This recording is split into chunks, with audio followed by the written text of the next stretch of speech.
Okay, this is Mr. Charles. Just wanted to talk about some things that just happened to pop up, make me start thinking. I'm out here early in the morning. What is it, 7:50, something like that, a.m. out at Berkeley City College, and parked in front of Berkeley High School.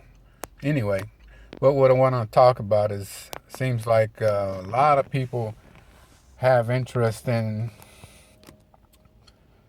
finding wives outside of the United States, outside of the U.S.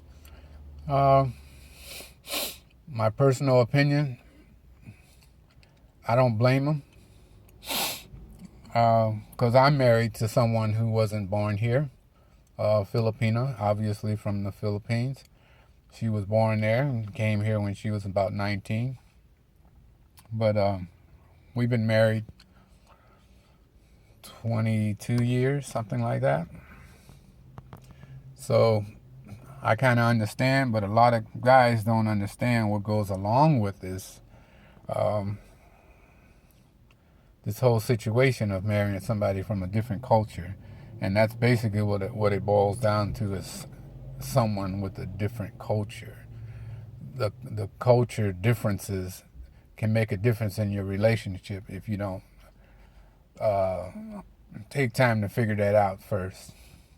It can devastate the relationship over time. Um,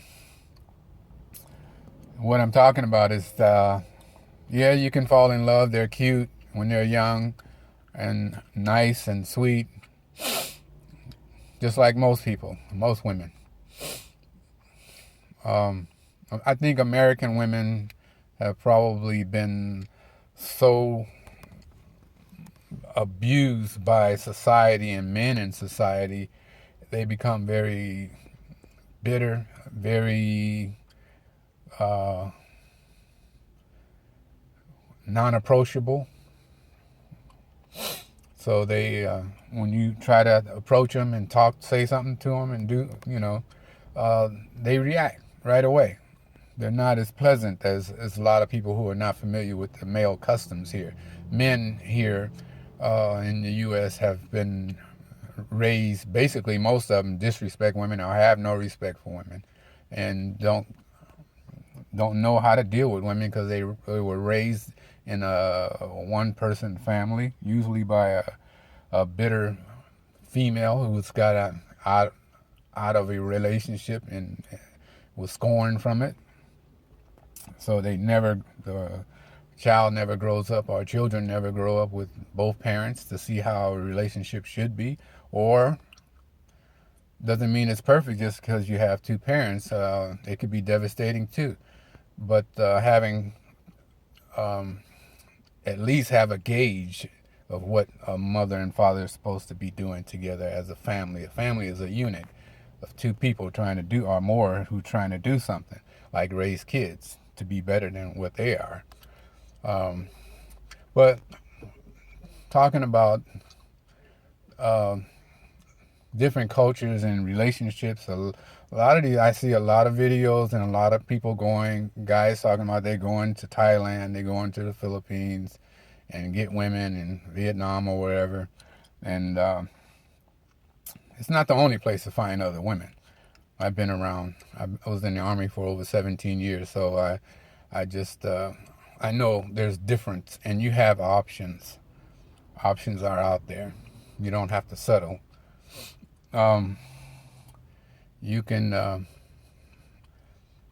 choose to go outside, but then you have to, like I keep saying, you have to deal with the other types of culture. And what I'm talking about is when you get involved with these other women from other where you not only, just like in U.S. and United States here, you marry the family, but more so these women of these, especially Asian cultures where the family is prevalent, and you wind up supporting them. My wife has been sending money to the Philippines to her brothers and sisters, and they have families, but we're sending them money to help support them. And she don't think anything's wrong with it, but I do. And that's what I mean. It's a difference in the culture. Um, this never came up until after we started having kids. We have two kids, and I have two other boys outside of the marriage, and they're grown, but and on their own, doing well. But these differences can wear on you after a while.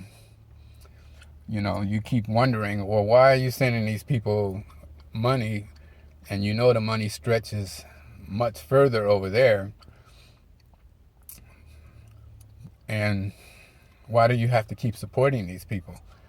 In the United States, people, most of the time, if you marry a woman here, that's one good thing about it, you're not going to be supporting their mother. Even though in the United States, you can see Obama has Michelle that he's married to, the president, but his mother-in-law lives with him in the White House, right there, what supposedly taking care of the kids. But that's, you know, it depends on your family structure and what you guys believe. If you agree, and especially if you get along. I don't get along with my my mother-in-law that well.